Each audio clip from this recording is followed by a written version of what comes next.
Já podeis dar pátria, filhos, ver potente a mãe gentil. Já raiou a liberdade, um horizonte no Brasil.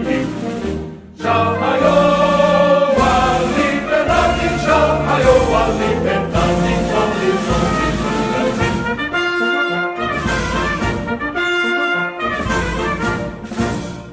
Brava gente brasileira, longe vá, temor servir, ou ficar a pátria livre, ou morrer pelo Brasil, ou ficar a pátria livre, ou morrer pelo Brasil.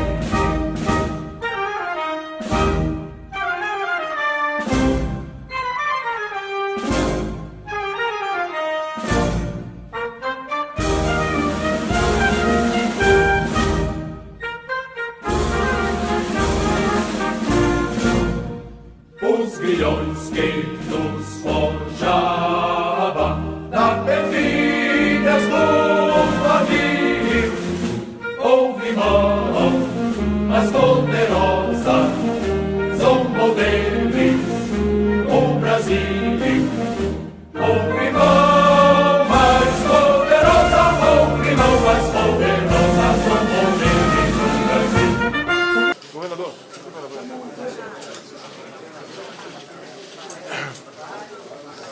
Bem, boa tarde a todos. São dias difíceis para Minas Gerais, uma parte do Espírito Santo e outra do Rio de Janeiro. O governo federal se solidariza com os familiares das vítimas e se coloca ao lado do sofrimento do povo aqui de Minas Gerais. O governo veio com 7 ministros para cá, apresentar o que foi conseguido até o momento por parte da área federal. Primeiro, cumprimentando o nosso governador pela sua pronta resposta ao problema ocorrido com esse momento difícil do Estado, bem como aos prefeitos aqui atingidos. E disponibilizamos, então, hoje, R$1 bilhão para esta região sudeste atingida. Também os demais ministros, como a infraestrutura, a liberação de rodovias aí que estavam bloqueadas. A Caixa Econômica Federal também, com a liberação do FGTS, a saúde, bem como os demais ministérios. Então, estamos trabalhando ombro a ombro para buscar, então, mitigar os problemas ocorridos com essa catástrofe que aconteceu nos últimos dias.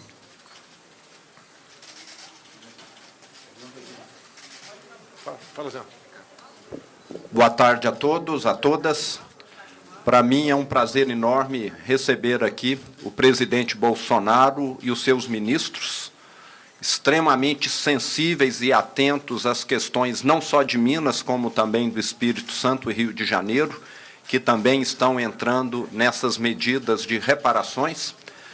O meu governo, desde o primeiro momento, a semana passada, tem acompanhado por 24 horas dia essa situação de emergência das cidades.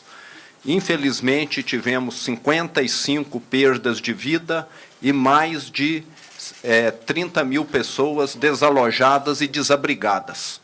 A nossa prioridade foi colocar a Defesa Civil do Estado à disposição das prefeituras, orientando, acompanhando, e priorizar a ajuda humanitária que tem sido feita também com a ajuda dos Correios.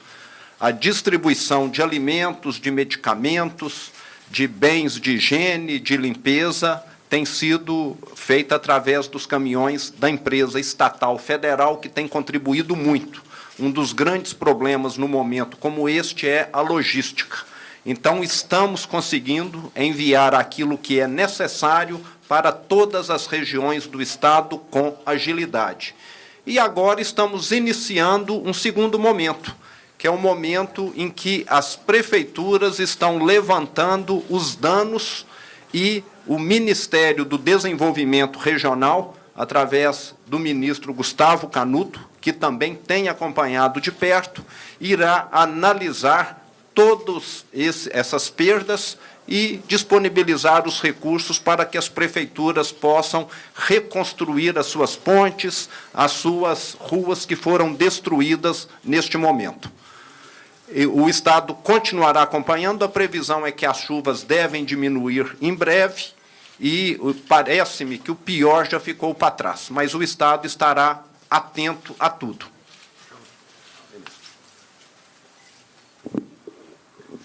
Mostrar que o Sistema Nacional de Proteção e Defesa Civil funcionou em suas 3 esferas, municipal, estadual e federal. Aqui o presidente Jair Bolsonaro, uma demonstração clara da preocupação com o Estado de Minas Gerais, o Espírito Santo e do Rio de Janeiro, disponibilizando R$1 bilhão para as ações de restabelecimento de serviços essenciais, reconstrução de todas as estruturas que foram danificadas. Agora, os municípios devem apresentar essas demandas ao Ministério do Desenvolvimento Regional para serem analisadas e o recurso poderá e irá ser repassado aos municípios e Estado assim que os projetos forem analisados e aprovados. Mas aqui é o momento de mostrarmos a união federal, municipal e estadual. 22 ministros, como muito bem o presidente coloca, um time de futebol jogando em conjunto com um belo técnico, um técnico que está preocupado com o social, preocupado com as pessoas. O resultado desse corpo de ministros trabalhando em conjunto é o atendimento final à população. Então, cada um, ministro Tarcísio, desobstruindo as várias ruas, as várias avenidas, várias rodovias que ficaram interditadas, possibilitando que a ajuda chegasse, por meio do ministro Mandetta, levando duas toneladas de medicamentos para essas localidades, a antecipação do saque do FGTS por meio da Caixa Econômica, o ministro Paulo Guedes, tanto o ministro Osmar Terra, antecipação do Bolsa Família. Nós vemos todos trabalhando com um único propósito, que é o propósito de atender a população que foi atingida. Isso é essencial, isso demonstra clareza do governo federal e unidade, e agora esse R$1 bilhão disponível a todos os municípios que foram atingidos. São 101 que já têm reconhecimento aqui em Minas Gerais, no total já são 123 municípios com reconhecimento federal da situação de emergência e do estado de calamidade.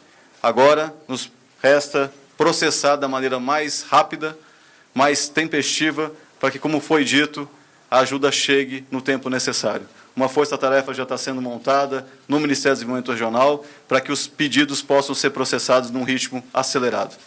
Isso é a demonstração clara da preocupação do presidente com os mineiros, os capixabas e os fluminenses que sofreram com essas fortes chuvas. Obrigado. Obrigado a todos. Hein? Desse R$1 bilhão, presidente, qual que é o recurso?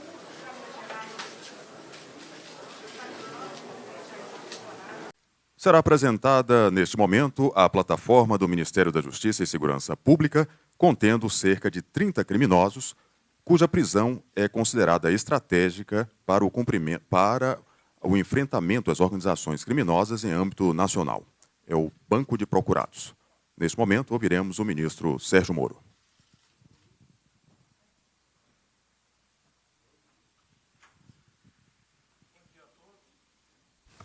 Bom dia a todos. Gostaria aqui de externar um especial cumprimento à ministra Cecília Pérez, de Justiça do Paraguai. Esteve aqui no Ministério tratando de outros assuntos e apresentamos o nosso convite para ela acompanhar esse lançamento desse projeto, né? Esse é um projeto bastante simples, mas de fato importante, do Ministério da Justiça.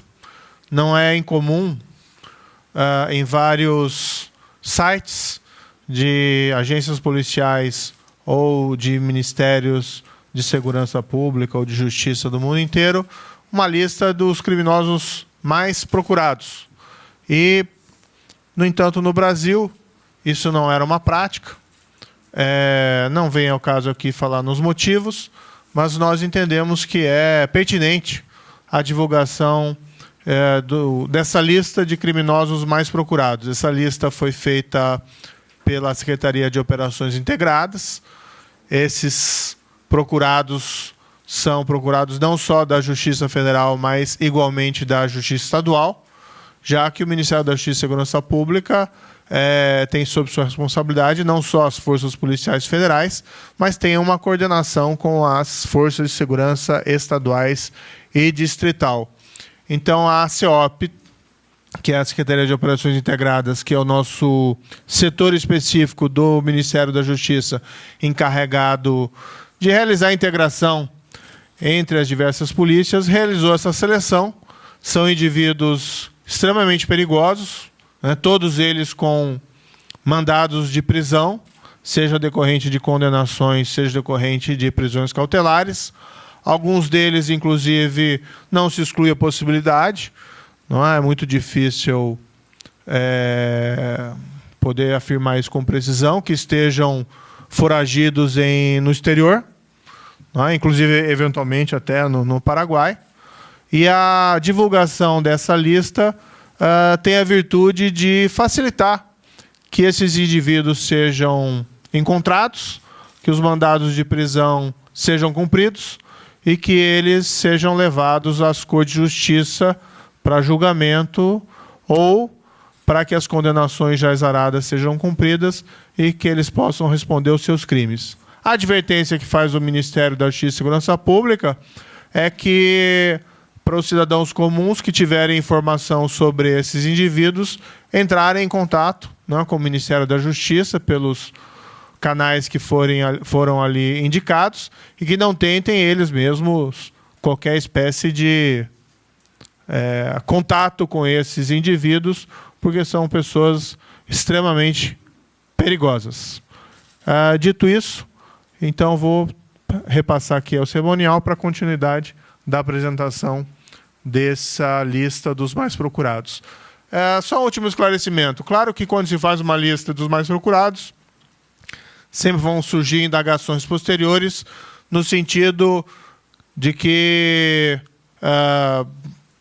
um outro indivíduo conhecido deveria estar na lista, ou um outro indivíduo que foi incluído na lista talvez se conheçam criminosos mais perigosos. É claro que essa lista não segue critérios exatamente matemáticos, mas foi feita uma seleção, né, pela CEOP, depois vão ser explicados aqui os critérios, tendo em vista a avaliação dos órgãos técnicos no sentido de apontar os indivíduos mais perigosos. Também não pode ser uma lista gigantesca, não é? Acabou ficando um pouco acima daqueles 10 mais procurados, como nós vemos em alguns filmes, não é? É um pouco maior, mas ainda assim um número inferior a 30, e essa lista vai ser constantemente atualizada, né? Inclusive, desde o início da elaboração dessa lista, para nossa agradável surpresa, alguns indivíduos que iriam nela figurar acabaram sendo presos por nossas forças policiais, a revelar aí a excelência, inclusive, do trabalho das polícias federais e estaduais do Brasil. Muito obrigado.